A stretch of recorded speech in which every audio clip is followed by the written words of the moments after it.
ਦਰਸ਼ਕੋ break ਤੋਂ ਬਾਅਦ ਤੁਹਾਡਾ ਸਭ ਦਾ ਭਰਪੂਰ ਸਵਾਗਤ ਹੈ। ਹੁਣ ਆਪਾਂ ਗੱਲਬਾਤ ਕਰਨ ਜਾ ਰਹੇ ਹਾਂ ਕਿ ਜਿਸ ਤਰ੍ਹਾਂ ਕਿ ਕਰੋਨਾ ਵਾਇਰਸ ਦੇ ਕਾਰਨ ਸਾਰੀ ਹੀ ਦੁਨੀਆ ਪ੍ਰਭਾਵਿਤ ਹੈ। ਉਸ ਦੇ ਨਾਲ ਤੁਹਾਨੂੰ ਪਤਾ ਹੀ ਹੈ ਕਿ ਕਿਸ ਤਰ੍ਹਾਂ ਦੀਆਂ ਜੋ ਨਫ਼ਰਤਾਂ ਨੇ, ਜਿਹੜੇ ਦੁਰਵਿਹਾਰ ਨੇ, ਜੋ ਮਿਸਬਿਹੇਵ ਜਿਹੜੇ ਹੋ ਰਹੇ ਨੇ, ਉਹ ਸਾਹਮਣੇ ਇਸ ਦੀਆਂ ਖਬਰਾਂ ਆ ਰਹੀਆਂ ਨੇ। ਸੋ ਜਿਸ ਤਰ੍ਹਾਂ ਕਿ ਹਜ਼ੂਰ ਸਾਹਿਬ ਦੇ ਵਿੱਚ ਜੋ ਫਸੇ ਜਿਹੜੇ ਯਾਤਰੂ ਸਨ, ਉਹਨਾਂ ਨਾਲ ਵੀ ਜੋ ਦੁਰਵਿਹਾਰ ਹੋ ਰਿਹਾ ਹੈ। ਸੋ ਜਿਹੜੇ ਵੱਖਰੇ ਵੱਖਰੇ ਦੇਸ਼ਾਂ ਤੋਂ ਪ੍ਰਦੇਸ਼ਾਂ ਜੋ ਆਪਣੇ ਆਪਣੇ ਦੇਸ਼ਾਂ 'ਚ ਜੋ ਯਾਤਰੂ ਗਏ ਸਨ ਜਾਂ ਮੁਸਾਫਰ ਗਏ ਸਨ ਜਾਂ ਪਰਦੇਸੀ ਗਏ ਸਨ, ਉਹਨਾਂ ਨਾਲ ਵੀ ਦੁਰਵਿਹਾਰ ਹੋ ਰਿਹਾ ਹੈ। ਸੋ ਇੰਡੀਆ ਦੇ ਵਿੱਚ ਜਿਹੜੇ ਲੋਕ ਇਟਲੀ, ਫਰਾਂਸ, ਕੈਨੇਡਾ ਜਾਂ ਅਮਰੀਕਾ ਵਿੱਚ ਰਹਿੰਦੇ ਸਨ, ਸੋ ਉੱਥੇ ਉਹ ਫਸੇ ਹੋਏ ਹਨ। ਸੋ ਉਹਨਾਂ ਲਈ ਕੋਈ ਪ੍ਰਾਈਵੇਟ ਫਲਾਈਟਸ ਦਾ ਕੋਈ ਇੰਤਜ਼ਾਮ ਨਹੀਂ ਕੀਤਾ ਗਿਆ। ਸੋ ਉਹ ਉੱਥੇ ਹੀ ਫਸੇ ਹੋਏ ਹਨ ਔਰ ਉਹਨਾਂ ਤੇ ਦੂਸ਼ਣ ਵੀ ਲਗਾਇਆ ਜਾ ਰਿਹਾ ਹੈ ਕਿ ਇਹਨਾਂ ਦੇ ਕਾਰਨ ਹੀ ਕਰੋਨਾ ਵਾਇਰਸ ਇੰਡੀਆ ਵਿੱਚ ਪਹੁੰਚੀ ਹੈ। ਸੋ ਇਸ ਉੱਪਰ ਆਪਾਂ ਗੱਲਬਾਤ ਕਰਨ ਜਾ ਰਹੇ ਹਾਂ। ਸੋ ਉਸ ਤੋਂ ਬਾਅਦ ਆਪਾਂ ਗੱਲਬਾਤ ਕਰਾਂਗੇ ਤੁਹਾਡੀਆਂ ਲਿਖਤਾਂ ਰਾਹੀਂ ਜੋ ਸਾਡੇ ਕੋਲ ਪਹੁੰਚੀਆਂ ਨੇ, ਜਿਹੜੀਆਂ ਬੜੇ ਹੀ ਮਾਣ ਤੇ ਪਿਆਰ ਨਾਲ ਤੁਸੀਂ ਸਾਨੂੰ ਲਿਖੀਆਂ ਨੇ, ਉਸ ਬਾਰੇ ਆਪਾਂ ਤੁਹਾਡੇ ਨਾਲ ਸਾਂਝ ਪਾਵਾਂਗੇ। ਸੋ ਹੁਣ ਆਪਾਂ ਗੱਲਬਾਤ ਕਰਨ ਜਾ ਰਹੇ ਹਾਂ ਡਾਕਟਰ ਸਾਹਿਬ ਨਾਲ। ਡਾਕਟਰ ਸਾਹਿਬ, ਤੁਹਾਡਾ ਫਿਰ ਦੁਬਾਰਾ ਸਵਾਗਤ ਹੈ। ਕੀ ਕਹਿਣਾ ਚਾਹੋਗੇ? ਦੇਖੋ, ਅਸੀਂ ਦੂਸਰੇ ਸੈਗਮੈਂਟ ਦੇ ਵਿੱਚ ਵੇਰਵੇ ਨਾਲ ਗੱਲ ਕੀਤੀ ਕਿ ਸਾਡੇ ਮੁਸਲਮਾਨ ਭਰਾਵਾਂ ਭੈਣਾਂ ਨਾਲ 200 ਮਿਲੀਅਨ ਜਿਹੜੇ ਨੇ ਉਹਨਾਂ ਨਾਲ ਕੀ ਹੋ ਰਿਹਾ, ਔਰ ਉਹਨਾਂ ਦੇ ਹੱਕ 'ਚ ਪਹਿਲੀ ਵਾਰ ਹੈ ਕਿ ਅਰਬ ਸੰਸਾਰ ਦੀਆਂ 2 ਸ਼ਹਿਜ਼ਾਦੀਆਂ ਦੁਬਈ ਔਰ ਓਮਾਨ ਉਹਨਾਂ ਨੇ ਆਵਾਜ਼ ਚੁੱਕੀ ਹੈ। ਪਰ ਇਹ ਨਹੀਂ ਹੈ ਕਿ ਸਿੱਖ ਕੌਮ ਨੂੰ ਕੋਈ ਇਹਨਾਂ ਨੇ ਇਸ ਤਰਾਸਦੀ ਦੇ ਵੇਲੇ ਵੀ ਕੋਈ ਸਪੇਅਰ ਕੀਤਾ ਜਾਂ ਛੱਡਿਆ। ਸਭ ਤੋਂ ਪਹਿਲਾਂ ਉਹਨਾਂ ਨੇ ਇਟਲੀ ਦੇ ਗ੍ਰੰਥੀ ਬਲਦੇਵ ਸਿੰਘ ਜਿਹੜੇ ਪੰਜਾਬ ਗਏ ਹੋਏ ਸੀ ਇਟਲੀ ਤੋਂ ਹੋ ਕੇ, ਔਰ ਉਹਨਾਂ ਦੀ ਨੂੰ ਜਿਹੜਾ ਇਨਫੈਕਸ਼ਨ ਬਾਅਦ ਚ ਡਿਟੈਕਟ ਹੋਈ ਔਰ ਉਹਨਾਂ ਦੀ ਮੌਤ ਹੋਈ, ਉਹਨਾਂ ਨੇ ਸੁਪਰ ਸਪਰੈਡਰ ਗੁਰੂ ਦਾ ਨਾਂ ਦਿੱਤਾ। ਹਾਲਾਂਕਿ ਜ਼ਾਹਰ ਹੈ ਕਿ 2 ਹਫ਼ਤੇ ਤਾਂ ਇਹਦੇ ਸਿੰਪਟਮਸ ਦਾ ਪਤਾ ਹੀ ਨਹੀਂ ਲੱਗਦਾ ਹੈ ਇਸ ਕੋਰੋਨਾ ਦੇ। ਸੋ ਲੇਕਿਨ ਉਹਨਾਂ ਨੇ ਇਹ ਪ੍ਰਭਾਵ ਦੇਣ ਦੀ ਕੋਸ਼ਿਸ਼ ਕੀਤੀ ਕਿ ਉਹਨੇ ਜਾ ਕੇ ਸਾਰੇ ਪਾਸੇ ਸਪਰੈਡ ਕਰ ਦਿੱਤਾ ਹੈ। ਇਸੇ ਹਵਾਲੇ ਨਾਲ ਹੀ ਉਹਨਾਂ ਨੇ ਕਿਵੇਂ ਈਵਨ ਜਦੋਂ ਭਾਈ ਨਿਰਮਲ ਸਿੰਘ ਖਾਲਸਾ ਹਜ਼ੂਰੀ ਰਾਗੀ ਜਿਹੜੇ ਬੜੇ ਨਾਮਵਰ ਰਾਗੀ, ਰਾਗਾਂ 'ਚ ਕੀਰਤਨ ਕਰਨ ਵਾਲੇ, ਕਿਵੇਂ ਉਹਨਾਂ ਦੇ ਕੇਸ ਨੂੰ ਮਿਸਹੈਂਡਲ ਕੀਤਾ। ਮਰਨ ਤੋਂ ਪਹਿਲਾਂ ਦੀ ਉਹਨਾਂ ਦੀ ਜਿਹੜੀ ਪੁੱਤਰ ਨੂੰ ਸਟੇਟਮੈਂਟ ਸੀ ਕਿ ਭਾਈ ਇਹ ਬੁੱਚੜਾਂ ਦੇ ਵੱਸ ਮੈਂ ਪਿਆ, ਕੋਈ ਮੈਨੂੰ ਦਵਾਈ ਨਹੀਂ ਦੇ ਰਿਹਾ, ਕੋਈ ਨਹੀਂ, ਮੈਂ ਮਰ ਜਾਣਾ, ਮੈਂ ਫਾਹ ਲੈ ਕੇ ਮੈਂ ਆਪ ਹੀ ਮਰ ਜਾਣਾ। ਸੋ ਕੁਛ ਦੇਰ ਬਾਅਦ ਉਹਨਾਂ ਦੀ ਮੌਤ ਹੋ ਜਾਂਦੀ ਹੈ। ਹੁਣ ਇਹਨੂੰ ਕਿਵੇਂ ਦੇਖਿਆ ਜਾਏ ਕਿ ਇਹ ਇੱਕ ਡੈਲੀਬਰੇਟ ਅਟੈਂਪਟ ਸੀ ਜਾਂ ਜਿਸ ਅੰਦਾਜ਼ ਫਿਰ ਉਹਨਾਂ ਦੀ ਮਿੱਟੀ ਰੋਲੀ ਗਈ ਕਿ ਡਿਸਟ੍ਰਿਕਟ ਐਡਮਿਨਿਸਟ੍ਰੇਸ਼ਨ ਉਹਨਾਂ ਦਾ ਸੰਸਕਾਰ ਕਰਨ ਦੇ ਨਾਂ ਥੱਲੇ ਕਦੇ ਦੁਰਗਿਆਣਾ ਮੰਦਿਰ, ਸ਼ਮਸ਼ਾਨ ਘਾਟ, ਕਦੇ ਵੇਰਕੇ, ਕਦੇ ਦੂਜੇ ਤੀਜੇ ਕਰ ਰਿਹਾ। ਸੋ ਇਸ ਤੋਂ ਵੀ ਇਹ ਜ਼ਾਹਰ ਹੋਇਆ, ਔਰ ਉਹਨੂੰ ਵੀ ਐਨ, ਹਾਲਾਂਕਿ ਉਹ ਸਾਬਕਾ ਰਾਗੀ ਸੀ, ਲੇਕਿਨ ਮੀਡੀਆ ਨੇ ਪੂਰਾ ਇਹ ਪ੍ਰੋਜੈਕਟ ਕੀਤਾ ਕਿ ਜੀ ਗ੍ਰੰਥੀ ਤੋਂ ਬਾਅਦ ਹੁਣ ਆ ਦਰਬਾਰ ਸਾਹਿਬ ਜਿਹੜਾ ਇਹਨਾਂ ਦਾ ਬੜਾ ਸੈਂਟਰਲ ਪਲੇਸ ਹੈ, ਉਹਦਾ ਕੀਰਤਨੀਆ ਜਿਹੜਾ ਉਹਨੇ ਵੀ ਫੈਲਾ ਦਿੱਤਾ। ਉਹ ਕਿਹਨੂੰ ਮਿਲਿਆ, ਕੀ ਹੋਇਆ। ਸੋ ਇੱਕ ਬੜਾ ਸਿਸਟਮੈਟਿਕ ਕੈਂਪੇਨ ਰਿਹਾ। ਲੇਕਿਨ 1.25 ਲੱਖ ਸਿੱਖ ਜਿਹੜਾ ਡਾਇਸਪੋਰਾ 'ਚ ਹੈ ਉਹ ਪੰਜਾਬ 'ਚ ਗਿਆ ਹੋਇਆ ਸੀ, ਕਿਉਂਕਿ ਇਹ ਫਰਵਰੀ ਮਾਰਚ ਦੇ ਮਹੀਨੇ ਚੰਗਾ ਮੌਸਮ ਹੁੰਦਾ ਹੈ। ਕਿਸੇ ਨੇ ਰਿਸ਼ਤੇ ਬੱਚਿਆਂ ਦੇ ਕਰਨੇ ਨੇ, ਕਿਸੇ ਨੇ ਵਿਆਹ ਕਰਨਾ ਹੈ, ਕੋਈ ਗੁਰਦੁਆਰਿਆਂ ਦੇ ਦਰਸ਼ਨਾਂ ਲਈ, ਕੋਈ ਆਪਣੇ ਬਜ਼ੁਰਗ ਮਾਪਿਆਂ ਨੂੰ ਮਿਲਣ ਲਈ। ਉਹਨਾਂ ਦੇ ਨਾਲ ਜੋ ਬਦਸਲੂਕੀ ਉੱਥੇ ਹੋਈ, ਕਿਵੇਂ ਪੁਲਿਸ ਦੇ ਰਾਹੀਂ ਉਹਨਾਂ ਦੇ ਘਰਾਂ ਦੇ ਬਾਹਰ ਨੋਟਿਸ ਲਵਾ ਦਿੱਤੇ ਕਿ ਬਾਹਰਲੇ ਨੇ, ਉਹਨਾਂ ਦੇ ਨਾਲ ਗੁਆਂਢੀਆਂ ਨੇ ਵੀ ਜਿਹੜਾ ਕੋਆਪਰੇਟ ਕਰਨਾ ਬੰਦ ਕੀਤਾ।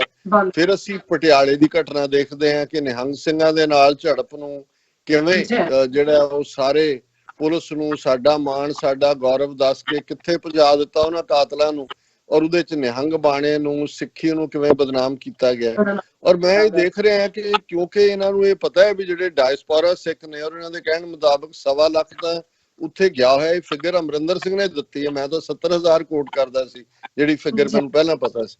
ਲੇਕਿਨ ਕਿਉਂਕਿ 5 ਮਿਲੀਅਨ ਬਾਹਰ ਬੈਠੇ ਹੋਏ ਨੇ, ਔਰ ਉਹ ਉਹਨਾਂ ਨੂੰ ਜ਼ਲੀਲ ਕਰਕੇ ਸਿੱਖਾਂ ਨੂੰ, ਸਿੱਖ ਕੌਮ ਨੂੰ ਇਨ ਆਲ ਔਰ ਡਾਇਸਪੋਰਾ ਨੂੰ ਇਨ ਪਾਰਟਿਕੂਲਰ ਦੱਸਣਾ ਚਾਹੁੰਦੇ ਸੀ ਕਿ ਭਾਈ ਇਹ ਤੁਹਾਡਾ ਮੁਲਕ ਨਹੀਂ ਹੈ। ਔਰ ਇਹ ਮੈਂ ਜਿਹੜੀ ਗੱਲ ਹੁਣ ਕਰਨ ਲੱਗਾ ਹਜ਼ੂਰ ਸਾਹਿਬ ਦੇ ਪਿਲਗ੍ਰਿਮਸ ਦੇ ਨਾਲ ਕੀ ਵਾਪਰਿਆ, ਉਸ ਦੀ ਗੱਲ ਵੀ ਮੈਂ ਕਰਾਂਗਾ। ਪਰ ਸਭ ਤੋਂ ਪਹਿਲਾਂ ਅੱਜ ਹੀ ਇੱਕ ਸਟੋਰੀ ਜਿਹੜਾ ਕਿ ਪਬਲਿਕੇਸ਼ਨ ਰੈਡੀਕਲ ਕੈਨੇਡਾ ਚੋਂ ਛਪਦੀ ਹੈ, ਔਰ ਬੜੇ ਡਿਸਟਿੰਗੁਇਸ਼ਡ ਜਰਨਲਿਸਟ ਨੇ ਗੁਰਪ੍ਰੀਤ ਸਿੰਘ, ਉਹਨਾਂ ਦੀ ਇਹ ਸਟੋਰੀ ਓਪੀਨੀਅਨ ਪੇਜ ਦੇ ਉੱਤੇ ਆਈ ਹੈ। ਔਰ ਉਹਦਾ ਹੈਡਲਾਈਨ ਹੀ ਇਹ ਹੈ, Modi government's reluctance to facilitate flight chartered by a Surrey Gurdwara leaves Canadians stranded in Punjab। ਕਿ ਵੀ ਮੋਦੀ ਸਰਕਾਰ ਨੇ ਜਿਸ ਫਲਾਈਟ ਨੂੰ, ਜਿਹੜੀ ਚਾਰਟਰਡ ਫਲਾਈਟ ਸਰੀ ਦੇ ਗੁਰਦੁਆਰਾ ਸਾਹਿਬ ਵੱਲੋਂ ਜਿਹੜੀ ਹੈ ਉਹ ਕੀਤੀ ਗਈ ਸੀ, ਉਹਨੂੰ ਉਹਨਾਂ ਨੇ ਹਰੀ ਝੰਡੀ ਨਹੀਂ ਦਿੱਤੀ। ਉਹਦਾ ਨਤੀਜਾ ਹੈ ਕਿ ਵੀ ਜਿਹੜੇ ਕੈਨੇਡੀਅਨ ਨੇ ਪੰਜਾਬ ਦੇ ਵਿੱਚ ਫਸੇ ਹੋਏ ਔਰ ਉੱਥੇ ਹੀ ਫਸੇ ਹੋਏ ਨੇ। ਔਰ ਇਸ ਸਾਰੇ ਦਾ ਲੁਬੇ ਲਵਾਬ ਇਹ ਹੈ ਕਿ ਕਿਉਂਕਿ ਗਵਰਨਮੈਂਟ ਲੈਵਲ ਤੇ ਕੋਈ ਇੰਡੀਅਨ ਗਵਰਨਮੈਂਟ ਯਤਨ ਹੀ ਨਹੀਂ ਸੀ ਕਰ ਰਹੀ ਕਿ ਵੀ ਉਹਨਾਂ ਨੇ ਫਲਾਈਟਸ ਰਾਹੀਂ ਭੇਜਣੇ ਨੇ ਵਾਪਸ। ਇਸ ਪੱਖੋਂ ਮੈਂ ਸਮਝਦਾ ਹਾਂ ਵੀ ਕੈਨੇਡਾ ਵੀ, ਕਿਉਂਕਿ ਇਸ ਵੇਲੇ ਇੱਕ ਹੌਟ ਸਪੌਟ ਕੰਟਰੀ ਵਾਂਗ ਹੈ ਜਿੱਥੇ ਡੈਥਸ ਹੋ ਰਹੀਆਂ, ਉਹਨਾਂ ਦੀ ਵੀ ਜਿਹੜੀ ਪ੍ਰਾਇੋਰਟੀ ਵਿਦਨ ਕੰਟਰੀ ਡੀਲ ਕਰਨ ਦੀ ਜ਼ਿਆਦਾ ਸੀ। ਜਿਹੜੇ ਬਾਹਰ ਫਸੇ ਕੈਨੇਡੀਅਨ ਨੇ ਉਹਨੂੰ ਵਾਪਸ ਲਿਆਉਣ ਦੇ ਉੱਤੇ, ਤਾਂ ਕਿ ਜਿਹੜਾ ਕਿੰਨੇ ਕੁ ਚ ਕੋਈ ਪੋਟੈਂਸ਼ੀਅਲ ਨਾ ਹੋਏ, ਇਸ ਲਈ ਉਹਨਾਂ ਦੇ ਕੋਲ ਕੈਨੇਡਾ ਵੀ ਜਿਹੜੀ ਹਕੂਮਤ ਕੋਈ ਇਸ ਸਾਰੇ ਦੇ ਪੀਰੀਅਡ ਚ ਕੋਈ ਉਹਨਾਂ ਦੀ ਚੰਗੀ ਪਰਫਾਰਮੈਂਸ ਇਨੀਸ਼ੀਅਲ ਇਕਨੋਮਿਕਲ ਪੈਕੇਜ ਜ਼ਰੂਰ ਦਿੱਤੇ ਨੇ, ਲੇਕਿਨ ਜਿਹੜੀ ਹੈਂਡਲਿੰਗ ਦਾ ਮੁੱਦਾ ਹੈ, ਹਵਾਈ ਅੱਡਿਆਂ ਦੇ ਉੱਤੇ ਕੋਈ ਚੈਕਿੰਗ ਲਾਈਨ ਨਹੀਂ ਸੀ ਕਿ ਕਿਹੜੇ ਲੋਕ ਆ ਰਹੇ ਨੇ, ਕਿਉਂਕਿ ਕੈਨੇਡਾ ਵੀ ਇੱਕ ਦੁਨੀਆ ਦੇ ਵਿੱਚ ਟੂਰਿਜ਼ਮ ਤੋਂ ਪੈਸੇ ਕਮਾਉਣ ਵਾਲਾ ਮੁਲਕ ਹੈ। ਔਰ ਇਹ ਜਨਵਰੀ, ਫਰਵਰੀ, ਮਾਰਚ ਤੱਕ, ਕਿਉਂਕਿ ਸਪਰੈਡ ਤਾਂ ਇਹਦਾ ਜਨਵਰੀ ਤੋਂ ਸ਼ੁਰੂ ਹੋ ਜਾਂਦਾ ਹੈ, ਔਰ ਕੈਨੇਡਾ ਵੀ ਖੁੱਲਾ ਸੀ। ਸੁਧਾਰ ਹੈ ਵੀ ਉਹਨਾਂ ਨੇ ਵੀ ਇhtiyat ਰੱਖੀ ਹੋਏਗੀ ਕਿ ਗਵਰਨਮੈਂਟ ਲੈਵਲ ਤੇ ਨਹੀਂ ਕੀਤਾ ਹੋਏਗਾ। ਲੇਕਿਨ ਹੁਣ ਜਿਹੜੇ ਬੱਚੇ ਇੱਥੇ ਉਹਨਾਂ ਦੀਆਂ ਨੇ, ਕੋਈ ਐਜੂਕੇਸ਼ਨ, ਕੋਈ ਦੂਜਾ, ਉਹਨਾਂ ਦਾ ਵਾਪਸ ਆਣਾ ਜ਼ਰੂਰੀ। ਕਿਸੇ ਦੀ ਮੈਡੀਕਲ ਚੈੱਕਅਪ ਕੈਨੇਡਾ ਚ ਫ੍ਰੀ ਹੈ। ਭਾਰਤ ਦੇ ਵਿੱਚ ਦਾ ਜੋ ਹਾਲ ਹੈ ਉਹ ਸਾਹਮਣੇ ਹੀ ਹੈ। ਸੋ ਕੋਈ 19 ਦਵਾਈ ਲੈ ਕੇ ਗਏ ਹੁੰਦੇ ਨੇ ਕਿ 19 ਦੇਰ ਬਾਅਦ ਉਹਨਾਂ ਨੇ ਪਰਤਣਾ ਵਾਪਸ, ਉੱਥੇ ਫਸੇ ਹੋਏ ਸੀ। ਔਰ ਉਹਦੇ ਲਈ ਉਹਨਾਂ ਨੇ ਕੈਨੇਡਾ ਦੇ ਇੱਕ ਜਿਹੜਾ ਸਰੀ ਦੇ ਵਿੱਚ ਮੇਨ ਗੁਰਦੁਆਰਾ ਸਾਹਿਬ ਹੈ, ਗੁਰੂ ਨਾਨਕ ਸਿੱਖ ਟੈਂਪਲ ਸਰੀ, ਉਹਨਾਂ ਨੇ ਐਫਰਟ ਕੀਤਾ। ਔਰ ਇੱਕ ਸੁੱਖੀ ਸੰਧੂ ਜਿਹੜੇ ਉਹਨੂੰ ਸਿਟੀਜ਼ਨ ਇਨੀਸ਼ੀਏਟਿਵ ਦਾ ਉਹਨਾਂ ਨੇ ਨਾਂ ਦਿੱਤਾ, ਔਰ ਉਹਦੇ ਥੱਲੇ ਉਹਨਾਂ ਨੇ ਇਹ ਪ੍ਰਬੰਧ ਕੀਤਾ ਚਾਰਟਰਡ ਫਲਾਈਟ ਇੰਗਲੈਂਡ ਦੀ ਇੱਕ ਕੰਪਨੀ ਦੇ ਨਾਲ ਕਿ 250 ਪੈਸੇਂਜਰ ਜਿਹੜੇ ਨੇ ਉਹ ਅੰਮ੍ਰਿਤਸਰ ਤੋਂ ਫਲਾਈ ਕਰਨਗੇ। ਸਾਰੀਆਂ ਕਲੀਅਰੈਂਸਸ ਹੋ ਗਈਆਂ ਔਰ ਇਹਦੇ ਲਈ ਵੀ ਜਿਹੜੇ ਪੈਸੇਂਜਰ ਨੇ ਉਹ ਆਪਣੇ ਕੋਲੋਂ $2850 ਹਰ ਪੈਸੇਂਜਰ ਨੇ ਡਿਪੋਜ਼ਿਟ ਵੀ ਕਰ ਦਿੱਤੇ। ਔਰ ਗੁਰਦੁਆਰੇ ਨੇ ਇਸ ਦੇ ਉੱਤੇ ਇਨੀਸ਼ੀਏਟਿਵ ਲੈ ਕੇ ਇਸ ਸਾਰੇ ਦਾ ਅਮਾਉਂਟ ਜਿਹੜਾ $4,50,000 ਤੋਂ ਜ਼ਿਆਦਾ ਉਹਨਾਂ ਨੇ ਰੇਜ਼ ਕੀਤਾ। ਔਰ ਇਹ ਸਾਰਾ ਜਦੋਂ ਕਲੀਅਰ ਹੋ ਗਿਆ ਤੇ ਇੰਡੀਅਨ ਗਵਰਨਮੈਂਟ ਨੇ ਇਸ ਦੇ ਉੱਤੇ ਪਾਬੰਦੀ ਲਾ ਦਿੱਤੀ। ਉਹਦਾ ਹੁਣ ਜਿਹੜਾ ਰੀਜ਼ਨ ਗੁਰਪ੍ਰੀਤ ਸਿੰਘ ਹੋਰਾਂ ਦੀ ਲਿਖਤ ਤੋਂ ਜ਼ਾਹਰ ਹੁੰਦਾ ਹੈ ਕਿ ਕਿਉਂਕਿ ਗੁਰੂ ਨਾਨਕ ਸਿੱਖ ਟੈਂਪਲ ਦੇ ਜਿਹੜੇ ਮੁੱਖ ਕਾਰਕੁਨ ਨੇ ਸਰਦਾਰ ਨਿੱਜਰ, ਉਹ ਖਾਲਿਸਤਾਨੀ ਨੇ। ਉਹਨਾਂ ਦਾ ਜਿਹੜਾ ਉਹ ਰੈਫਰੈਂਡਮ 2020 ਦੇ ਲਈ ਉਹ ਲੌਬੀ ਕਰਦੇ ਨੇ ਔਰ ਉਹ ਪ੍ਰੈਜ਼ੀਡੈਂਟ ਨੇ ਗੁਰਦੁਆਰਾ ਸਾਹਿਬ ਦੇ, ਹਰਦੀਪ ਸਿੰਘ ਨਿੱਜਰ ਉਹਨਾਂ ਦਾ ਨਾਂ ਹੈ। ਔਰ ਇੰਡੀਅਨ ਗਵਰਨਮੈਂਟ ਤਾਂ ਆਲਰੇਡੀ ਉਹਨਾਂ ਦੇ ਖਿਲਾਫ ਕੇਸ ਪਾਉਣ ਨੂੰ ਫਿਰਦੀ ਹੈ। ਸੋ ਉਹਨਾਂ ਨੂੰ ਇਹ ਲੱਗਾ ਕਿ ਜੀ ਇਹ ਤਾਂ ਕੱਲ ਨੂੰ ਸਾਡੇ ਮੂੰਹ ਤੇ ਕਾਲਖ ਪੋਤੀ ਜਾਏਗੀ ਕਿ ਵੀ ਅਸੀਂ ਪ੍ਰਬੰਧ ਨਹੀਂ ਕੀਤਾ, ਪੈਸੇ ਵੀ ਔਰ ਇਹ ਚਾਰਟਰਡ ਫਲਾਈਟ ਵੀ ਜਿਹਦੇ ਚ ਕੋਈ ਇੰਡੀਆ ਦਾ ਕੋਈ ਦਖਲ, ਸਿਰਫ ਉਹਨਾਂ ਦੀ ਕਲੀਅਰੈਂਸ ਸੀ ਕਿ ਉਹਨਾਂ ਨੇ ਲੈਂਡ ਕਰਨਾ, ਫਲਾਈਟ ਨੇ, ਪੈਸੇਂਜਰਸ ਨੇ ਆਣਾ ਔਰ ਉਹਨਾਂ ਨੇ ਚਲੇ ਜਾਣੇ। ਔਰ ਇਸ ਸਾਰੇ ਦੇ ਉੱਤੇ ਵੀ ਭਾਰਤ ਨੇ ਰੋਕ ਲਾ ਦਿੱਤੀ। ਔਰ ਇਸ ਦੇ ਉੱਤੇ ਗੁਰਪ੍ਰੀਤ ਸਿੰਘ ਹੋਰਾਂ ਦਾ ਕਹਿਣਾ ਹੈ ਕਿ ਭਾਈ ਇਹ ਗੱਲ ਦੇਖਣ ਵਾਲੀ ਹੈ ਕਿ ਗੁਰੂ ਨਾਨਕ ਸਿੱਖ ਟੈਂਪਲ ਇੱਕ ਪਬਲਿਕ ਬਾਡੀ ਹੈ ਜਿਹੜੀ ਫੋਰਨ ਸਟੂਡੈਂਟਸ ਨੂੰ ਵੀ ਮਦਦ ਕਰਦੀ ਹੈ, ਭਾਵੇਂ ਉਹ ਭਾਰਤੀ ਹੋਣ ਜਾਂ ਦੂਜੇ ਹੋਣ। ਉਹਨਾਂ ਦੇ ਵਲੰਟੀਅਰ ਔਰ ਮੈਨੇਜਮੈਂਟ ਉਹ ਲਗਾਤਾਰ ਹਿਊਮਨ ਰਾਈਟਸ ਇਸ਼ੂ ਦੀ ਵੀ ਗੱਲ ਕਰਦੀ ਹੈ। ਪਰ ਜੇ ਇਸ ਸਟੇਜ ਦੇ ਉੱਤੇ ਜਦੋਂ ਕਿ ਕੈਨੇਡੀਅਨ ਸਿਟੀਜ਼ਨਸ ਨੂੰ ਲਿਆਉਣ ਲਈ ਜਿਹਦੇ ਚ ਕੋਈ ਪੋਲਿਟਿਕਸ ਇਨਵੋਲਵ ਨਹੀਂ ਹੈ, ਉਹਨਾਂ ਨੇ ਰੁਕਾਵਟ ਪਾਈ ਹੈ ਤੇ ਇਹਦੇ ਚ ਉਹਨਾਂ ਨੇ ਕਿਹਾ ਵੀ ਇਹ ਲਿਬਰਲ ਪਾਰਟੀ ਦੇ ਐਮਪੀ ਨੂੰ, ਆਪਣੀ ਹਕੂਮਤ ਨੂੰ ਇਹ ਯਕੀਨੀ ਬਣਾਉਣ ਕਿ ਭਾਈ ਇਹ ਜਿਹੜਾ ਸਾਰਾ ਪਾਰਟ ਚੱਲ ਰਿਹਾ ਹੈ, ਕਿਉਂਕਿ ਇਹੀ ਸਰੀ ਗੁਰਦੁਆਰਾ ਜਿਹੜੇ ਅਫਗਾਨਿਸਤਾਨ ਚ ਹਮਲਾ ਸਿੱਖਾਂ ਦੇ ਉੱਤੇ ਹੋਇਆ ਹੁਣ, ਜਿਹਦੇ ਚ ਕਿ ਇਹਨਾਂ ਦੇ ਇੰਡੀਅਨ ਏਜੰਸੀਆਂ ਦਾ ਹੀ ਕੰਮ ਹੈ, 25 ਤੋਂ ਜ਼ਿਆਦਾ ਸਿੱਖ ਮਾਰੇ ਗਏ ਨੇ, ਉਹਨਾਂ ਨੂੰ ਵੀ ਕੈਨੇਡਾ ਲਿਆਉਣ ਲਈ ਐਫਰਟ ਕਰ ਰਹੇ ਨੇ। ਔਰ ਇਹਦੇ ਚ ਉਹਨਾਂ ਨੇ ਕਨਕਲੂਡ ਕੀਤਾ ਕਿ ਭਾਈ ਇਹ ਕੈਨੇਡੀਅਨ ਐਮਪੀਜ਼ ਦਾ ਹੁਣ ਕੰਮ ਹੈ ਕਿ ਉਹ ਇਸ ਹਿਊਮੈਨਿਟੇਰੀਅਨ ਏਡ ਵਾਲੇ ਕੰਮ ਨੂੰ ਵੀ ਕਿਵੇਂ ਇੰਡੀਅਨ ਗਵਰਨਮੈਂਟ ਨੇ ਸਾਬੋਤਾਜ ਕੀਤਾ। ਔਰ ਉਹਦੇ ਚ ਉਹਨਾਂ ਨੇ ਕਿਹਾ ਕਿ they must not sit silent to such selectivity of the Indian state, ਕਿ ਅਮਰੀਕਾ ਕੈਨੇਡਾ ਦੇ ਵਿੱਚ RSS ਦੀਆਂ ਆਰਗੇਨਾਈਜੇਸ਼ਨਾਂ, ਉਹਨਾਂ ਦਾ ਟੈਰਰਿਜ਼ਮ, ਉਹਨਾਂ ਦੇ ਲੋਕ ਵੀ ਨੇ, ਲੇਕਿਨ ਕਿਉਂ ਟਾਰਗੇਟ ਕੀਤਾ ਗਿਆ, ਉਸ ਚਾਰਟਰਡ ਫਲਾਈਟ ਨੂੰ ਬਲੌਕ ਕੀਤਾ ਗਿਆ ਕਿ ਭਾਈ ਇਹ ਜਿਨ੍ਹਾਂ ਨੇ ਸਿੱਖਾਂ ਨੂੰ ਲੈ ਕੇ ਆਣਾ ਸੀ। ਸੋ ਜ਼ਾਹਿਰ ਹੈ ਕਿ ਮੈਸੇਜ ਉਹਨਾਂ ਨੇ ਕੈਨੇਡੀਅਨ ਸਿੱਖਾਂ ਨੂੰ ਵੀ ਦਿੱਤਾ ਹੈ, ਕੈਨੇਡੀਅਨ ਹਕੂਮਤ ਨੂੰ ਵੀ ਦਿੱਤਾ ਹੈ ਕਿ ਭਾਈ ਜੇ ਤੁਸੀਂ ਖਾਲਿਸਤਾਨੀ ਹੋ ਤੇ ਫਿਰ ਤੁਹਾਡਾ ਜਿਹੜਾ ਉਹਦੇ ਨਾਲ ਕੋਈ ਸਾਡਾ ਸਰੋਕਾਰ ਨਹੀਂ ਹੈ, ਭਾਵੇਂ ਤੁਹਾਡੇ ਲੋਕ ਇੱਥੇ ਫਸੇ ਮਰ ਜਾਣ, ਬਿਮਾਰੀ ਨਾਲ ਮਰ ਜਾਣ ਜਾਂ ਕਿਸੇ ਹੋਰ ਨਾਲ ਹੋ ਜਾਏ।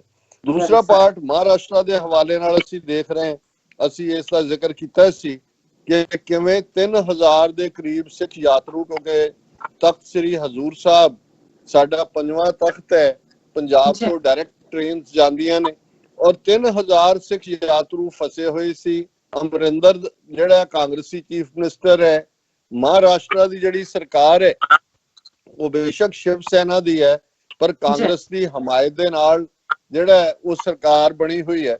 ਦਿੱਲੀ ਦੇ ਵਿੱਚ ਹੁਣ ਅਕਾਲੀ ਹਰਸਿਮਰਤ ਕੌਰ ਬਾਦਲ ਔਰ ਇਹ ਬੜੇ ਵਧਾਈ ਕੱਲ ਦੇ ਰਹੇ ਸੀ ਅਮਰਿੰਦਰ ਵੀ ਅਮਿਤ ਸ਼ਾਹ ਨੂੰ ਕਿ ਜੀ ਬੱਲੇ ਬੱਲੇ ਉਹਨਾਂ ਨੇ ਕਰਤਾ, ਹੁਣ ਅਲਾਉ ਕਰਤਾ। ਪਹਿਲੀ ਗੱਲ ਤੇ 1 ਮਹੀਨੇ ਤੋਂ ਜ਼ਿਆਦਾ ਉਹ ਫਸੇ ਰਹੇ, ਕਿਉਂ ਪ੍ਰਬੰਧ ਨਹੀਂ ਕੀਤਾ ਗਿਆ ਲਿਆਉਣ ਦਾ।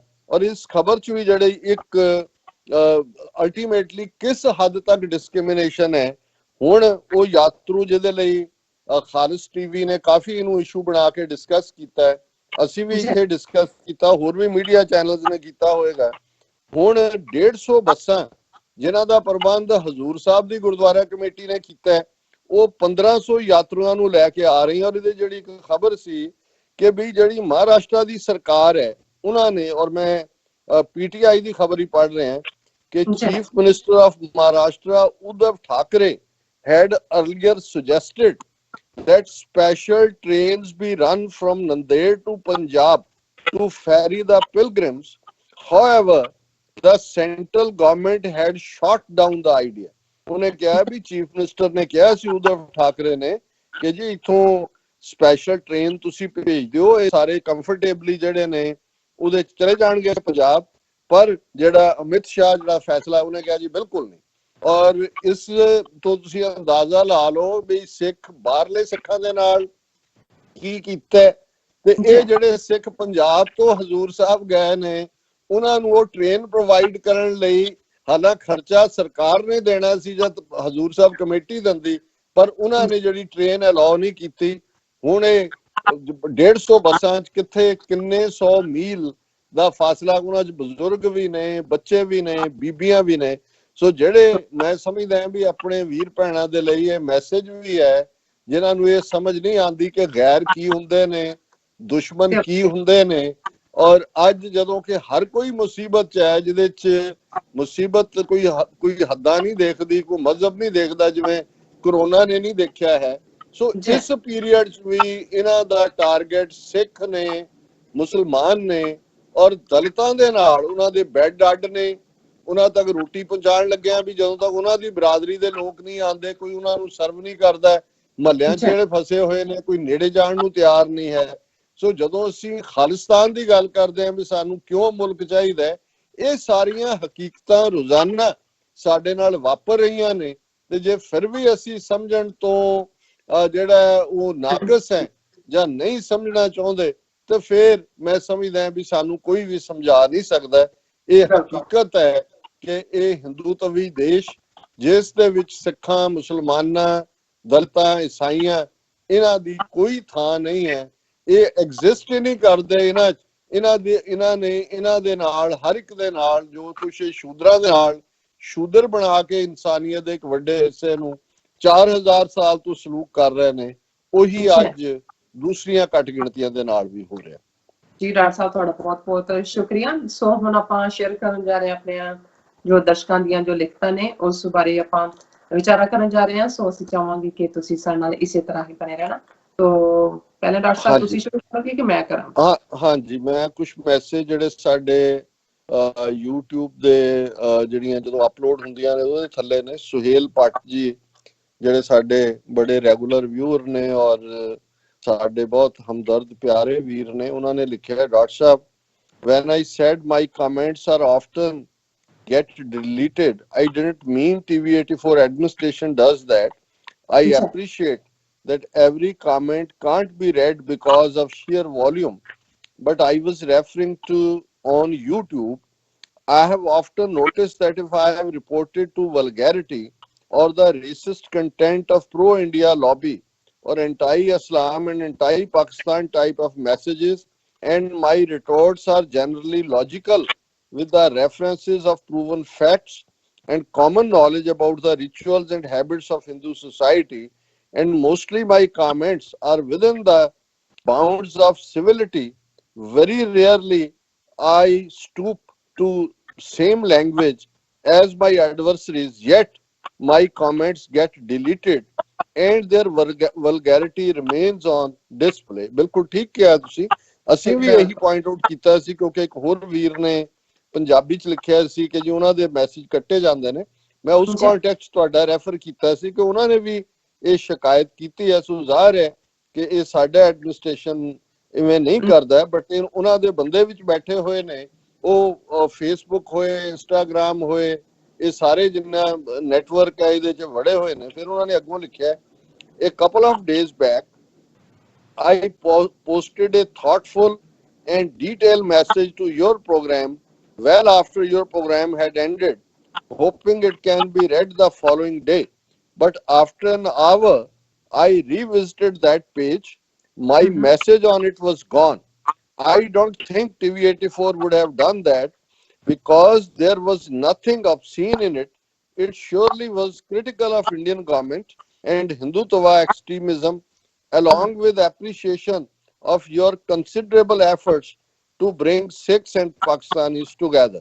ਫਿਰ ਉਹਨਾਂ ਨੇ ਉਦਾਹਰਣ ਦਿੱਤੀ ਹੈ ਕਿ ਕਿਵੇਂ ਉਹਨਾਂ ਨੇ ਸਾਡੇ ਪ੍ਰੋਗਰਾਮ ਖਤਮ ਹੋਣ ਤੋਂ ਇੱਕਦਮ ਬਾਅਦ ਜਿਹੜਾ ਮੈਸੇਜ ਪੋਸਟ ਕੀਤਾ, ਜਿਹੜਾ ਕਿ ਜ਼ਾਹਰ ਹੈ ਫੈਕਟਸ ਦੇ ਬੇਸ ਸੀ, ਔਰ ਉਹਨਾਂ ਨੇ ਉਹ ਵੀ ਜਿਹੜਾ ਡਿਲੀਟ ਕਰ ਦਿੱਤਾ। Let me reiterate appreciation of your immeasurable work to liberate your people and to revive Sikhs and Pakistanis' cultural, spiritual, and historical ties, and your steadfast support of rights of Kashmiris. I, for one, hugely admire your intellect and your sincerity with Pakistanis, and I'll continue to support your narratives of liberation of Khalistan and Kashmir. May Allah give you a long and healthy life to witness your dream becoming a reality when Khalistan is liberated. Ameen. Sohail पाठ जी बहुत बहुत शुक्रिया। उन्होंने साडी सिफत च गल कही है, सिफत अल्लाह ताला दी है। ਅਸੀਂ ਤਾਂ ਜਿੰਨੀ ਕਿ ਰੱਬ ਨੇ ਅਕਲ ਦਿੱਤੀ ਹੈ ਤੇ ਤੁਹਾਡੇ ਭਰਾਵਾਂ ਭੈਣਾਂ ਦੀ ਸੰਗਤ ਚੋਂ, ਸਾਥ ਚੋਂ ਜੋ ਕੁਝ ਅਸੀਂ ਸਿੱਖਿਆ ਹੈ, ਅਸੀਂ ਭਰਾਵਾਂ ਭੈਣਾਂ ਵਾਂਗ ਇੱਕ ਦੂਸਰੇ ਨਾਲ ਸ਼ੇਅਰ ਹੀ ਕਰਦੇ ਹਾਂ। ਜੇ ਕੋਈ ਵਡਿਆਈ ਹੈ ਤੇ ਰੱਬ ਦੀ ਹੈ, ਅੱਲਾਹ ਤਾਲਾ ਦੀ ਹੈ, ਗੁਰੂ ਦੀ ਹੈ। ਜ਼ਾਹਰ ਹੈ ਕਸ਼ਮੀਰੀਆਂ ਦੇ ਲਈ ਮੈਂ ਉਹੀ ਪੀੜ ਮਹਿਸੂਸ ਕਰਦਾ ਜੋ ਆਪਣੇ ਲੋਕਾਂ ਲਈ ਕਰਦਾ। ਪਾਕਿਸਤਾਨ ਸਾਡਾ ਇੱਕ ਕੱਲ ਦਾ ਹਮਸਾਇਆ ਮੁਲਕ ਹੀ ਨਹੀਂ ਹੈ, ਸਾਡਾ ਮੱਕਾ ਤੇ ਮਦੀਨੇ ਦਾ ਹਾਫਿਜ਼ ਮੁਲਕ, ਸਾਡੇ ਨਨਕਾਣਾ ਸਾਹਿਬ, ਕਰਤਾਰਪੁਰ ਸਾਹਿਬ, ਔਰ ਉਸ ਧਰਤੀ ਦੀਆਂ ਸਾਂਝਾਂ ਜਿੱਥੇ ਗੁਰੂ ਨਾਨਕ ਸਾਹਿਬ ਨੇ ਖੁਦ ਉਸ ਧਰਤੀ ਦੇ ਉੱਤੇ ਹਲ ਚਲਾਇਆ, ਉਹਨਾਂ ਦਾ ਪਸੀਨਾ ਉਸ ਧਰਤੀ ਤੇ ਡੁੱਲਿਆ ਹੋਇਆ ਹੈ। ਸਾਡਾ ਪ੍ਰਾਈਡ ਵੀ ਉੱਥੇ ਹੈ, ਸਾਡੀ ਰੂਹਾਨੀਅਤ ਦੇ ਸੋਮੇ ਵੀ ਉੱਥੇ ਨੇ, ਔਰ ਸਾਡੇ ਤੁਸੀਂ ਉਹ ਪਿਆਰੇ ਵੀਰ ਹੋ ਜਿਨ੍ਹਾਂ ਨੇ ਹਰ ਦੁੱਖ ਸੁੱਖ ਦੇ ਵਿੱਚ ਸਾਡਾ ਸਾਥ ਦਿੱਤਾ ਹੈ। ਹਕੂਮਤਾਂ ਦੇ ਕੋਈ ਧਰਮ ਨਹੀਂ ਹੁੰਦੇ, ਹਕੂਮਤਾਂ ਆਪੋ ਆਪਣੇ ਹਿੱਤ ਨਾਲ ਵਾਪਰਦੀਆਂ, ਦੇਖਦੀਆਂ, ਕਈ ਵਾਰ ਉਹ ਮੁਲਕ ਦੇ ਹਿੱਤ ਵੀ ਕੁਰਬਾਨ ਕਰ ਦਿੰਦੀਆਂ। ਪਰ ਇਹਦੇ ਵਿੱਚ ਕੋਈ ਸ਼ੱਕ ਨਹੀਂ ਹੈ ਕਿ ਪਾਕਿਸਤਾਨੀ ਆਵਾਮ ਔਰ ਤੁਹਾਡੇ ਵਰਗੇ ਵੀਰ ਸਾਡਾ ਅਨਮੁੱਲਾ ਸਰਮਾਇਆ ਨੇ। ਤੁਹਾਡਾ ਬਹੁਤ ਬਹੁਤ ਸ਼ੁਕਰੀਆ। ਬਹੁਤ ਸ਼ੁਕਰੀਆ। ਹੁਣ ਮੈਂ ਸ਼ੇਅਰ ਕਰਨ ਜਾ ਰਹੀ ਹਾਂ। ਮਲਵਿੰਦਰ ਸਿੰਘ ਮਾਲੀ ਜੀ ਨੇ, ਕੋਈ ਪਰਲੋ ਨਹੀਂ ਆ ਰਹੀ ਜੀ, ਕਿਸੇ ਵੀ ਹੋਰ ਬਿਮਾਰੀ ਨਾਲ ਹੋਣ ਵਾਲੀਆਂ ਮੌਤਾਂ ਦੀ ਗਿਣਤੀ ਦੁਨੀਆ ਭਰ ਵਿੱਚ ਇਕੱਠੀ ਕਰਨ ਲੱਗ ਜਾਓ। ਕਰੋਨਾ ਨਾਲੋਂ ਵੱਧ ਹੋਣਗੀਆਂ। ਡਰ ਤੇ ਭੈ ਦੀ ਸਿਆਸਤ ਫੈਲਾਉਣ ਤੋਂ ਬਚਾਅ ਸਾਵਧਾਨੀਆਂ ਵਰਤੋ। ਜੀ ਡਾਕਟਰ ਸਾਹਿਬ। ਮਾਲੀ ਸਾਹਿਬ ਬਹੁਤ ਬਹੁਤ ਸ਼ੁਕਰੀਆ। ਤੁਸੀਂ ਅਕਸਰ ਲਿਖਦੇ ਹੋ ਔਰ ਤੁਹਾਡੇ ਮੈਸੇਜ ਨੂੰ ਮੈਂ ਬੜੀ ਇੱਜ਼ਤ ਔਰ ਮਾਣ ਦੇ ਨਾਲ ਪੜ੍ਹਦਾ ਹਾਂ, ਔਰ ਕਿਉਂਕਿ ਤੁਸੀਂ ਖੁਦ ਇੱਕ ਐਕਟਿਵਿਸਟ ਔਰ ਇੱਕ ਝੰਡਾ ਬਰਦਾਰ ਇਨਸਾਨੀ ਹੱਕਾਂ ਦੇ ਰਹੇ ਹੋ। ਪਰ ਇਸ ਮੁੱਦੇ ਤੇ ਮੈਂ ਤੁਹਾਡੇ ਨਾਲ ਸਹਿਮਤ ਨਹੀਂ ਹੈ ਕਿ ਇਸ ਨੂੰ ਅਸੀਂ ਇਵੇਂ ਹੀ ਜਿਵੇਂ ਬਾਕੀ ਬਿਮਾਰੀਆਂ ਨਾਲ ਮਰਦੇ ਨੇ ਉਸ ਕੈਟਾਗਰੀ ਚ ਰੱਖੀਏ। ਇਹ ਰੀਅਲ ਮਹਾਮਾਰੀ ਹੈ, ਇਸ ਦਾ ਫੈਲਾਅ, ਔਰ ਜਿਵੇਂ ਮੈਂ ਪ੍ਰੋਗਰਾਮ ਦੇ ਪਹਿਲੇ ਸੈਗਮੈਂਟ ਚ ਕਿਹਾ ਸੀ ਕਿ ਜਿਸ ਅੰਦਾਜ਼ ਦੇ ਵਿੱਚ ਹੁਣ ਇਹ ਗੱਲ ਹੋ ਰਹੀ ਹੈ, ਇਸ ਤੋਂ ਨਹੀਂ ਲੱਗਦਾ ਕਿ ਪੂਰਾ ਸਾਲ ਆਉਣ ਵਾਲੇ 'ਚ ਖਹਿੜਾ ਛੁੱਟੇ ਜਦੋਂ ਤੱਕ ਇਹ ਵੈਕਸੀਨੇਸ਼ਨ ਡਿਵੈਲਪ ਨਹੀਂ ਹੁੰਦੀ। ਤੁਸੀਂ ਅੰਦਾਜ਼ਾ ਵੀ ਨਹੀਂ ਲਾ ਸਕਦੇ। ਅਸੀਂ ਨਿਊਯਾਰਕ 'ਚ ਬੈਠੇ ਹਾਂ, ਇੱਥੇ ਕਈ ਦਿਨ ਡੈਡ ਬੋਡੀਜ਼ ਰੁਲ ਰਹੀਆਂ ਨੇ। ਈਵਨ ਜਿਹੜਾ ਹੈ ਉਹਨਾਂ ਨੂੰ ਬਰੀ ਕਰਨ ਦੇ ਵੀ ਥਾਂ ਟਾਈਮ ਨਹੀਂ ਹੈ। ਇਕੱਠੀ ਕ੍ਰੀਮੇਸ਼ਨਸ ਹੋ ਰਹੀਆਂ ਨੇ, ਕਿਸੇ ਦਾ ਕਿਸੇ ਨਾਲ ਕੋਈ ਸੰਬੰਧ ਨਹੀਂ। ਹਸਪਤਾਲਾਂ ਦੇ ਵਿੱਚ ਬਹੁਤ ਬੁਰਾ ਹਾਲ ਹੈ, ਮਰੀਜ਼ ਦੇ ਉੱਤੇ ਮਰੀਜ਼ ਹੈ। ਆਮ ਜਿਹੜੇ ਬਿਮਾਰੀਆਂ ਵਾਲੇ ਨੇ ਉਹਨਾਂ ਦੀ ਤਾਂ ਹਾਲਤ ਕੀ ਹੋਣੀ ਹੈ, ਕਿਉਂਕਿ ਇਹ ਵੀ ਜਿਹੜਾ ਇਹ ਸਾਰੇ ਦੇ ਨਾਲ ਹੀ ਕਰੋਨਾ ਰਿਲੇਟਡ ਤਾਂ ਹੈ ਹੀ ਹੈ ਡੈਥਸ, ਪਰ ਕਰੋਨਾ ਦੀ ਵਜ੍ਹਾ ਕਰਕੇ 올ਡ ਏਜ, ਜਿਵੇਂ ਇੰਗਲੈਂਡ ਦੇ ਹਵਾਲੇ ਨਾਲ ਸੀ ਕਿ 50% ਦੀ ਮੌਤਾਂ ਉੱਥੇ ਜਿਹੜੀਆਂ ਨੇ ਉਹ ਕੇਅਰ ਹੋਮਸ ਦੇ ਵਿੱਚ ਹੋਈਆਂ ਨੇ। ਸੋ ਮੈਂ ਸਮਝਦਾ ਵੀ ਇਹਨੂੰ ਇਸ ਗੰਭੀਰਤਾ ਦੇ ਨਾਲ ਹੀ ਲੈਣਾ ਚਾਹੀਦਾ। ਇਹ ਆਮ ਬਿਮਾਰੀ ਵਾਂਗ ਬਿਮਾਰੀ ਨਹੀਂ ਹੈ, ਜਾਂ ਇਹਦਾ ਢੰਡੋਰਾ ਕਿਸੇ ਸਾਜ਼ਿਸ਼ ਤਹਿਤ ਨਹੀਂ ਦਿੱਤਾ ਜਾ ਰਿਹਾ ਕਿਸੇ ਵੱਲੋਂ, ਜਿਵੇਂ ਦੁਨੀਆ ਦੇ ਦੇਸ਼ਾਂ 'ਚ, ਜਿਵੇਂ ਮੈਂ ਪਹਿਲਾਂ ਜ਼ਿਕਰ ਕੀਤਾ ਕਿ ਹਰ ਮਹਾਮਾਰੀ ਨਾਲ ਕੋਈ ਸਾਜ਼ਿਸ਼ ਦਾ ਨਾਂ ਜੋੜਿਆ ਜਾਂਦਾ ਹੈ। ਇਹ ਸੱਚਮੁੱਚ ਇੱਕ ਚੈਲੰਜ ਹੈ। ਹਾਂ, ਇਸ ਦੇ ਵਿੱਚ ਇੱਕ ਵੱਡਾ ਵੇਸਲਾਪਨ ਜ਼ਰੂਰ ਸੀ, ਜਾਂ ਇਹ ਵਰਲਡ ਦੀਆਂ ਜਿਹੜੀਆਂ ਵੱਡੀਆਂ ਤਾਕਤਾਂ ਨੇ ਇਹਨਾਂ ਨੂੰ ਤੁਸੀਂ ਜਿਹੜਾ ਉਹ ਇਹਨਾਂ ਦੀ ਕ੍ਰਿਮੀਨਲ ਨੈਗਲੀਜੈਂਸ ਕਹਿ ਸਕਦੇ ਹੋ ਕਿ 2015 ਦੇ ਵਿੱਚ ਆਇਡੈਂਟੀਫਾਈ ਹੁੰਦੀ ਹੈ ਕਰੋਨਾ ਵਾਇਰਸ। 5 ਸਾਲ ਦਾ ਟਾਈਮ ਕਾਫੀ ਸੀ। ਜੇ ਹੁਣ 1 ਸਾਲ ਦੇ ਵਿੱਚ ਜਿਹੜੀ ਹੈ ਉਹ ਵੈਕਸੀਨੇਸ਼ਨ ਤਿਆਰ ਹੋ ਜਾਏਗੀ ਜਾਂ ਉਹਦੀ ਕੋਸ਼ਿਸ਼ ਹੈ, ਤੇ 5 ਸਾਲ 'ਚ ਕਿਉਂ ਨਹੀਂ ਹੋ ਸਕਦੀ। ਸੋ ਮੈਂ ਸਮਝਦਾ ਵੀ ਇਸ ਮਾਮਲੇ 'ਚ ਵਰਲਡ ਹੈਲਥ ਆਰਗੇਨਾਈਜੇਸ਼ਨ ਵੀ ਕਹਿੰਦੀ ਰਹੀ, ਬਿਲ ਗੇਟਸ ਨੇ 2015 'ਚ ਕਿਹਾ, ਬਾਕੀ ਵੀ ਜਿਹੜੇ ਸੀ। ਲੇਕਿਨ ਇਹਨਾਂ ਜਿਹੜੀਆਂ ਵੱਡੀਆਂ ਤਾਕਤਾਂ ਨੇ, ਉਹ ਚੀਨ ਹੋਏ, ਅਮਰੀਕਾ ਹੋਏ, ਜਾਂ ਯੂਰਪੀਅਨ ਯੂਨੀਅਨ ਜਾਂ ਦੂਜੇ, ਇਹਨਾਂ ਦੇ ਵਪਾਰਕ ਹਿੱਤ ਜਾਂ ਵਪਾਰਕ ਇੰਟਰਸਟ, ਇਹ ਉਹਨਾਂ ਨੇ ਇਸ ਪਾਸੇ ਧਿਆਨ ਨਹੀਂ ਦਿੱਤਾ। ਇਹ ਜ਼ਰੂਰ ਕ੍ਰਿਮੀਨਲ ਨੈਗਲੀਜੈਂਸ ਹੈ, ਪਰ ਅੱਜ ਇਹ ਰੀਅਲ ਮਹਾਮਾਰੀ ਹੈ, ਔਰ ਇਸ ਤੋਂ ਬਚਾਅ ਦੇ ਲਈ ਜਿੰਨਾ ਵੀ ਜੋ ਤਾਕੀਦ ਕੀਤੀ ਜਾਂਦੀ ਹੈ ਹੈਲਥ ਬਾਡੀਜ਼ ਵੱਲੋਂ, ਉਹ ਸਾਨੂੰ ਫੋਲੋ ਕਰਨ ਦੀ ਲੋੜ ਹੈ। ਬਿਲਕੁਲ ਡਾਕਟਰ ਸਾਹਿਬ, ਇੱਕ ਹੋਰ ਮੇਰੇ ਕੋਲ ਈਮੇਲ ਹੈਗੀ ਹੈ, ਉਹ ਮੈਂ ਡਿਸਕਸ ਕਰਨ ਜਾ ਰਹੀ ਹਾਂ। ਸਾਡੇ ਕੋਲ ਮੋਨੂ ਸਿੰਘ ਜੀ ਲਿਖਦੇ ਨੇ, ਮੁਸਲਮਾਨਾਂ ਦੇ ਨਾਂ ਤੇ ਜੋ ਨਫ਼ਰਤ ਰੂਪੀ ਬਾਰੂਦ ਇਕੱਠਾ ਕੀਤਾ ਹੈ ਅਰਬ ਦੇਸ਼ਾਂ ਦੇ ਵਿਦਵਾਨਾਂ ਕਰਕੇ, ਭਾਰਤੀ ਮੁਸਲਮਾਨ ਤਾਂ ਬਚ ਜਾਣਗੇ, ਪਰ ਹਿੰਦੁਸਤਾਨ ਦੀਆਂ ਨਫ਼ਰਤਾਂ ਦੀ ਜੋ ਤੋਪਾਂ ਦਾ ਮੂੰਹ ਹੈ, ਸਿੱਖਾਂ ਵੱਲ ਹੋਣ ਦੇ ਹਾਲਾਤ ਬਣ ਗਏ। ਬੜੀ ਸਿਆਣੀ ਗੱਲ ਮੋਨੂ ਸਿੰਘ ਜੀ ਨੇ ਕੀਤੀ ਹੈ, ਔਰ ਮੈਂ ਕੱਲ ਹੀ ਇੱਕ ਸਾਡੇ ਵੀਰ ਕੈਨੇਡਾ ਤੋਂ ਉਹਨਾਂ ਦੀ ਕਾਲ ਸੀ, ਉਹ ਮੈਨੂੰ ਕਹਿ ਰਹੇ ਸੀ ਕਿ ਜੀ ਅਜੇ ਤਾਂ ਇਹਨਾਂ ਨੇ ਚਾਰਟਰਡ ਫਲਾਈਟ ਉੱਥੋਂ ਨਹੀਂ ਉੱਡਣ ਦਿੱਤੀਆਂ, ਔਰ ਉਹਨੂੰ ਰੋਕ ਕੇ ਜ਼ਲੀਲ ਕਰ ਰਹੇ ਨੇ, ਜਾਂ ਪੰਜਾਬ 'ਚ ਨਿਹੰਗਾਂ ਦੇ ਹਵਾਲੇ ਨਾਲ ਇਹਨਾਂ ਨੇ ਸਿੱਖਾਂ ਨੂੰ ਕੀਤਾ ਹੈ। ਉਹਨਾਂ ਨੇ ਕਿਹਾ ਵੀ ਜੋ ਸਿੱਖ ਕਰ ਰਹੇ ਨੇ, ਜਿਹੜੀ ਇਸ ਵੇਲੇ ਸਿੱਖਾਂ ਦੀ ਸੋਭਾ ਦੁਨੀਆ ਭਰ 'ਚ ਐਡਮਿਰੇਸ਼ਨ ਨਿਕਲ ਰਹੀ ਹੈ, ਔਰ ਖਾਸ ਤੌਰ ਤੇ ਐਂਟਾਈ ਮੁਸਲਮਾਨ ਜਿਹੜੀ ਇਹਨਾਂ ਦੀ ਲਾਈਨ ਹੈ, ਸਿੱਖ ਉਹਦੇ ਵਿਰੁੱਧ ਖਲੋਤੇ ਨੇ। ਪੰਜਾਬ ਦੇ ਵਿੱਚ ਵੀ ਜਿਹੜੇ ਸਿੱਖਾਂ ਦੀ ਆਵਾਜ਼ ਹੈ ਉਹਨੂੰ ਅਜੇ ਦਬਾ ਨਹੀਂ ਸਕੇ, ਭਾਵੇਂ ਇਹਨਾਂ ਨੇ ਆਪਣੇ ਕਈ ਕਿਸਮ ਦੇ ਫੀਲੇ ਖੜੇ ਕੀਤੇ। ਉਹਨਾਂ ਨੇ ਕਿਹਾ ਜੀ ਇਹਨਾਂ ਨੇ ਸਿੱਖਾਂ ਨੂੰ ਬਹੁਤ ਬੁਰੀ ਤਰ੍ਹਾਂ ਪੈਣਾ, ਔਰ ਉਹ ਮੈਨੂੰ ਕਹਿਣ ਲੱਗੇ ਕਿ ਵੀ ਉਦੋਂ ਸਾਡੀ ਕਿਹਨੇ ਬਾਂਹ ਫੜਨੀ ਹੈ। ਤੇ ਮੈਂ ਉਹਨਾਂ ਨੂੰ, ਔਰ ਇਹੀ ਗੱਲ ਮੋਨੂ ਸਿੰਘ ਹੋਰਾਂ ਨੇ ਕਹੀ ਹੈ ਕਿ ਵੀ ਮੁਸਲਮਾਨਾਂ ਦੇ ਉੱਤੇ ਜ਼ਬਰ ਜੇ ਭਾਰਤ ਦੇ ਵਿੱਚ ਹੋ ਰਿਹਾ, ਤਾਂ ਉਹਨਾਂ ਦੀ ਤਾਂ ਆਵਾਜ਼ ਅਰਬ ਮੁਲਕ ਬਣਨਗੇ ਜਾਂ ਬਣੇ ਨੇ, ਔਰ ਉੱਥੇ ਕਿਉਂਕਿ ਇਹਨਾਂ ਨੂੰ ਆਪਣੇ 1 ਕਰੋੜ ਬੰਦੇ ਦੀਆਂ ਨੌਕਰੀਆਂ, ਔਰ ਜਿਹੜੀ ਖਾਸ ਤੌਰ ਤੇ ਵੱਡਾ ਉਹਨਾਂ ਨੂੰ ਫੋਰਨ ਐਕਸਚੇਂਜ ਹੁੰਦੀ ਹੈ, ਉਹਦਾ ਫਿਕਰ ਹੋ ਸਕਦਾ ਵੀ ਸਿੱਖਾਂ ਦੇ ਮਾਮਲੇ 'ਚ ਕੀ ਹੈ। ਮੈਂ ਉਹਨਾਂ ਨੂੰ ਇਹੀ ਕਿਹਾ ਸੀ, ਮੈਂ ਕਿਹਾ ਜੀ ਸਾਡੀ ਟੇਕ ਗੁਰੂ ਦੇ ਉੱਤੇ ਹੈ, ਔਰ ਜੇ ਸਾਨੂੰ ਗੁਰੂ ਨੇ ਖਾਲਸਾ ਅਕਾਲ ਪੁਰਖ ਕੀ ਫੌਜ, ਪ੍ਰਗਟਿਓ ਖਾਲਸਾ ਪਰਮਾਤਮ ਕੀ ਮੌਜ, ਇਹ ਰੱਬ ਦੀ ਮੌਜ ਦੇ ਵਿੱਚ ਖਾਲਸੇ ਦਾ ਜਿਹੜਾ ਉਹ ਇਸ ਧਰਤੀ ਦੇ ਉੱਤੇ ਉਭਾਰ ਪ੍ਰਗਟ ਸਤਿਗੁਰੂ ਕਰਦੇ ਨੇ, ਤੇ ਸਾਡੇ ਰਾਖੇ ਸਤਿਗੁਰੂ ਨੇ। ਮੈਂ ਕਿਹਾ ਸਾਡੇ ਲਈ ਠੀਕ ਨੂੰ ਠੀਕ ਕਹਿਣਾ, ਮਜ਼ਲੂਮ ਦੇ ਹੱਕ 'ਚ ਖਲੋਣਾ, ਜ਼ਾਬਰ ਦੀਆਂ ਅੱਖਾਂ ਦੇ ਵਿੱਚ ਅੱਖਾਂ ਪਾ ਕੇ ਉਹਨੂੰ ਵੰਗਾਰਨਾ, ਇਹ ਸਾਡੇ ਹਿੱਸੇ ਆਇਆ।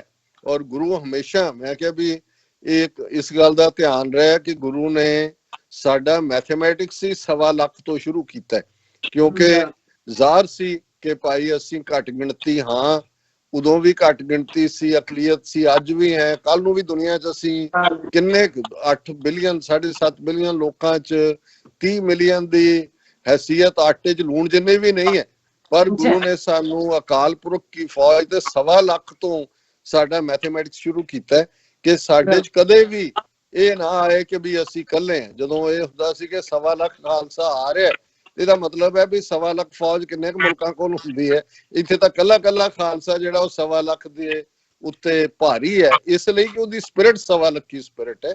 ਸੋ ਮੈਂ ਕਿਹਾ ਜੀ ਇਹ ਜਿਹੜਾ ਬ੍ਰਾਹਮਣਵਾਦ ਬਚ ਗਿਆ ਹੈ, ਇਹ 1000 ਸਾਲ ਉਹ ਪਹਿਲਾਂ ਗਜ਼ਨੀ ਹੋਏ ਜਾਂ ਮੁਹੰਮਦ ਗੌਰੀ ਹੋਏ ਜਾਂ ਪਠਾਨ ਹੋਣ, ਲੋਧੀ ਜਾਂ ਮੁਗਲ ਹੋਣ, ਉਹਨਾਂ ਸਾਰਿਆਂ ਚੋਂ ਬਚ ਕੇ ਮੈਂ ਕਿਹਾ ਇਹਨਾਂ ਨੂੰ ਹੁਣ ਖਾਲਸੇ ਦੀ ਤਲਵਾਰ ਹੀ ਜਿਹੜੀ ਹੈ ਉਹ ਇਹਨਾਂ ਦਾ ਅੰਤ ਕਰੇਗੀ। ਔਰ ਅਲਟੀਮੇਟਲੀ ਇਸ ਬ੍ਰਾਹਮਣਵਾਦ ਦੀ ਅਗਲੀ ਆਈਡੀਓਲੋਜੀ ਜਿਹੜੀ ਇਨਸਾਨੀਅਤ ਦੇ ਵਿੱਚ ਫੁੱਟ ਪਾਈ ਹੈ, ਜਿਸ ਨੇ ਇਨਸਾਨ ਨੂੰ ਇਨਸਾਨ ਨਾਲੋਂ ਤੋੜਿਆ, ਜਿਹਨੇ ਜ਼ਾਤ ਪਾਤੀ ਸਿਸਟਮ ਬਣਾਇਆ। ਮੈਂ ਕਿਹਾ ਵੀ ਇਹ ਗੱਲ ਮੈਂ ਕੁਲਦੀਪ ਨਈਅਰ ਨੂੰ ਵੀ ਕਹੀ ਸੀ 1994 ਦੇ ਵਿੱਚ ਸ਼ਿਕਾਗੋ ਦੇ ਵਿੱਚ ਇੱਕ ਓਪਨ ਡਿਬੇਟ ਦੇ ਵੇਲੇ।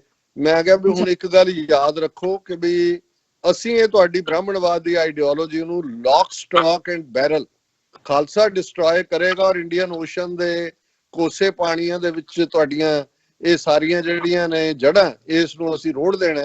ਇਸ ਗੱਲ ਦਾ ਤੁਹਾਨੂੰ ਇਤਮੀਨਾਨ ਰੱਖਣਾ ਚਾਹੀਦਾ। ਸੋ ਮੈਂ ਇਹ ਸਮਝਦਾ ਹਾਂ ਵੀ ਜੋ ਚੱਲ ਰਿਹਾ ਇਸ ਦੇ ਵਿੱਚੋਂ ਹੀ ਸਾਡੀ ਆਜ਼ਾਦੀ ਵੀ ਨਿਕਲਣੀ ਹੈ। 2-3 ਦਿਨ ਪਹਿਲਾਂ ਹੀ ਡਾਕਟਰ ਇਕਬਾਲ ਚੀਮਾ ਇੰਗਲੈਂਡ ਤੋਂ ਉਹਨਾਂ ਦੀ ਕਾਲ ਆਈ ਔਰ ਮੈਨੂੰ ਕਹਿਣ ਲੱਗੇ ਕਿ ਜੀ ਇਹ ਜੋ ਕੁਝ ਚੱਲ ਰਿਹਾ ਹੈ ਔਰ ਪਿਛਲੇ ਪੀਰੀਅਡ ਦੇਖੋ, ਜਦੋਂ ਇਸ ਕਿਸਮ ਦੇ ਚੈਲੰਜਸ ਹੁੰਦੇ ਨੇ ਮੁਲਕਾਂ ਦੇ ਜੁਗਰਾਫੀਏ ਬਦਲਦੇ ਨੇ ਔਰ ਇਹ ਓਪਰਚੁਨਿਟੀ ਸਿੱਖਾਂ ਦੇ ਕੋਲ ਬਹੁਤ ਜਲਦੀ ਆਉਣ ਵਾਲੀ ਹੈ। ਜਿਵੇਂ ਅਸੀਂ 47 ਵਾਲੀ ਤੁਸੀਂ ਗਵਾਈ ਹੈ, ਐਵੇਂ ਮੈਂ ਕਿਹਾ ਜੀ ਇਹ ਨਜ਼ਰ ਆ ਰਿਹਾ। ਬੇਸ਼ੱਕ ਇੱਕ ਪਾਸੇ ਅਸੀਂ ਕ੍ਰਾਈਸਿਸ 'ਚ ਹੈ, ਸਾਨੂੰ ਵੀ ਲੱਗਦਾ ਹੈ ਵੀ ਸਾਡੇ ਰਿਸੋਰਸ ਔਰ ਦੂਸਰੇ ਕੀ ਨੇ, ਪਰ ਇਸ ਸਾਰੇ ਚੋਂ ਹਿੰਦੂਤਵਾਦ ਦੀ ਜਿਹੜੀ ਜਕੜ ਹੈ ਇਵੈਂਚੁਅਲੀ ਉਹ ਟੁੱਟੇਗੀ ਵੀ, ਇੱਕ ਸਟੇਜ ਤੇ ਬਲੱਡੀ ਵੀ ਹੋਏਗੀ। ਇਹ ਨਹੀਂ ਹੈ ਕਿ ਇਹ ਬਹੁਤ ਘਟੀਆ ਨੇ ਜਿਹੜੇ ਲੋਕ, ਇਹਨਾਂ ਨੇ ਮੁੱਠੀ ਸੌਖੀ ਨਹੀਂ ਖੋਲਣੀ, ਇਹਨਾਂ ਦੀ ਜਿਹੜੀ ਜਿਸ ਕਿਸਮ ਦੀ ਜ਼ਹਿਨੀਅਤ ਹੈ, ਪਰ ਇਸ ਚੋਂ ਹੀ ਅਲਟੀਮੇਟਲੀ ਇਸ ਸਟ੍ਰੈਂਗਲਹੁੱਡ ਦੇ ਟੁੱਟਣ ਚੋਂ ਹੀ ਇਸ ਬ੍ਰਾਹਮਣਵਾਦ ਦੇ ਹਿੰਦੂਤਵਾਦ ਦੇ ਦੈਂਤ ਦਾ ਅੰਤ ਸਿੱਖਾਂ ਨੇ ਹੀ ਕਰਨਾ ਹੈ। ਖਾਲਸੇ ਦੀ ਤੇਗ ਹੀ ਜਿਹੜੀ ਹੈ ਫਾਈਨਲੀ ਦਾ ਐਂਡ ਕਰੇਗੀ। ਉਸ ਧਰਤੀ ਦੇ ਉੱਤੇ ਆਜ਼ਾਦ ਖਾਲਿਸਤਾਨ, ਕਸ਼ਮੀਰੀ ਆਜ਼ਾਦ ਹੋਣਗੇ, ਨਾਰਥ ਈਸਟ ਦੇ ਨਾਗੇ ਔਰ ਮਣੀਪੁਰੀ ਔਰ ਭਾਰਤ ਦੇ ਨਕਸ਼ੇ 'ਚ ਕੈਦ ਜਿਹੜੇ ਦਲਿਤ ਟ੍ਰਾਈਬਲਸ, ਇਹਨਾਂ ਸਾਰਿਆਂ ਦੀ ਆਜ਼ਾਦੀ ਦਾ ਰਾਹ ਉਦੋਂ ਹੀ ਖੁੱਲੇਗਾ ਜਦੋਂ ਕਿ ਇਸ ਦਿੱਲੀ ਦਾ ਜਿਹੜਾ ਇਹਨਾਂ ਦਾ ਸਾਰਾ ਢਾਂਚਾ ਹੈ ਉਹਨੂੰ ਅਸੀਂ lock stock and barrel destroy ਕਰ ਦਿਆਂਗੇ। ਜੀ ਡਾਕਟਰ ਸਾਹਿਬ, ਹੁਣ ਸਮਾਂ ਇਜਾਜ਼ਤ ਨਹੀਂ ਦਿੰਦਾ ਕਿ ਮੈਂ ਹੋਰ ਮੈਸੇਜ ਪੜਾਂ, ਸੋ ਇੱਥੇ ਲੈਣੇ ਆਪਣੇ ਵਿਊਅਰਸ ਕੋਲ ਇਜਾਜ਼ਤ। ਵਿਊਅਰਸ, ਸਾਡੇ ਪ੍ਰੋਗਰਾਮ ਦਾ ਸਮਾਂ ਇੱਥੇ ਸਮਾਪਤ ਹੁੰਦਾ।